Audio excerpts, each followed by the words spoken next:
We're here today at the Phoenix Dream Center, and just a huge part of our church family. And we're so grateful for some of our friends who've agreed to talk with us today about some issues that are taking place really all across America today. The heart of the matter today is kind of talking about what's happening in our nation right now. And I'll just open the discussion up. I'll be honest, I'll fumble through this a lot today because sometimes, we don't know what to say. We don't know how to start because some of this is new and fresh, and I certainly haven't walked in the shoes that you've walked in during your lifetime. So if I fumble through this a little bit, I had a choice to make: either risk fumbling through it or just ignore it altogether. I said we can't ignore these things. We have to open up discussion.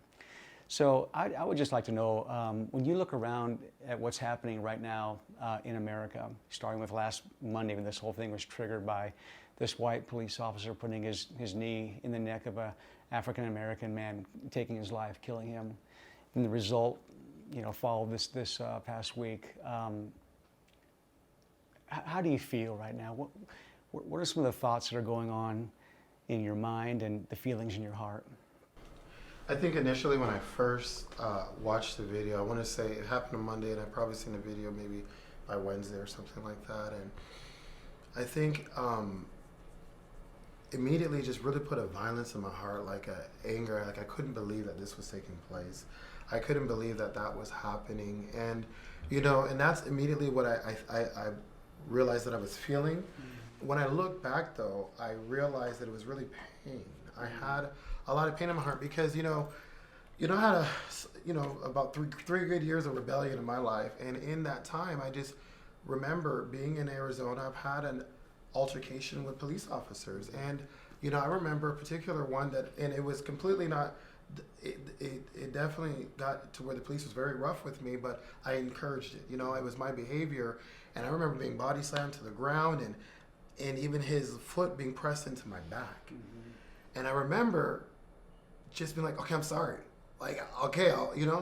And he picked me up, dusted me off, and it was okay. It was good. It was like, and there was a bunch of white police officers. I didn't have the same experience, So I felt like when I was watching that, I felt like, okay, he's pleading mercy. Mm-hmm. They're going to ease up. Like, that's my experience. I roughed up a situation, and, the police officers all could have handled that dramatically different. I understood the day and age we're living in, but they didn't. They eased up on me, and I felt horrible, and I know this pain that he didn't have the same opportunity even I had. Mm-hmm. I did something that was completely, I never had an encounter like that necessarily since, but it's really a lot of pain that, that still exists. I felt like we had come leaps and bounds in a new just generation. It's just, it was a rude awakening that still exists. Yeah. So that was at the moment. Of course, I had a little bit of change of heart by now, but I was just, it's still just a shock that's still a reality. It still exists out in the world. I just want to say, my parents, I have, a black father, a white mother, and my mom is the one who informed me, and she was actually not happy about the death by any means, but the good thing was to see how the people watching were on his side and having a heart for him. Mm-hmm. And the aftermath, everybody was, how everybody rallied and there was a unity. And so that was so different from what she saw when she got married and also, when we were younger. And so there is still progress, but obviously it's a shock to see that there's still racism. So, Absolutely.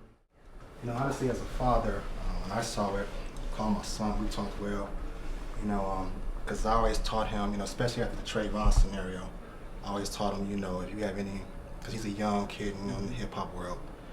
And I said, if you ever have any problems or interaction with the police, you put your hands up, let them know you're not resisting. And then I saw this video and I was like, well, as a father, I'm scared because how do I talk to him now? Because this is a young man who clearly wasn't a threat. He was handcuffed, and it was absolutely a scenario. I was like, well, how do I tell my son to handle this situation if he gets involved? So as a father, it was just a lot of fear, wondering, what's going to happen next? What's the next scenario? And what that was my son. Yeah. Yeah. Did you want to say something? Yeah, for me, it was, it brought back a lot of memories of my high school days because I grew up in a rural community. And so it wasn't inner city, I experienced my younger childhood in the inner city, but then I moved to the rural community whereas the color of my flag now turned to the color of my skin. And dealing with that every day, and then I had nobody in authority to back me. It was, okay, they called you the N-word, thickening up your skin. And so that was, you know, so then when I retaliated in what was being said to me and to the bullying, you know, when I retaliated, I ended up the one being in trouble and disciplined by the authoritative state. So it just, it brings back a lot of open wounds, wounds that are tough to heal, and it hurts. Sky? You know, for me, when I saw the video, it just aroused a lot of fear and anger. I have two brothers who are younger than me, and they're both dark skinned. They're both brown skinned. And I thought it could be either one of them. The wrong cop, if they say the wrong thing. The injustice of it all is horrific. And I cried for a few days. Had conversations with my mom. And to see in our nation that we haven't come as far as I had hoped, and we haven't come as far as I had thought, it really led me to prayer. Led me to prayer for my family, led me to prayer for this generation, because we have a lot of work to do. Those were my initial reactions when seeing the video.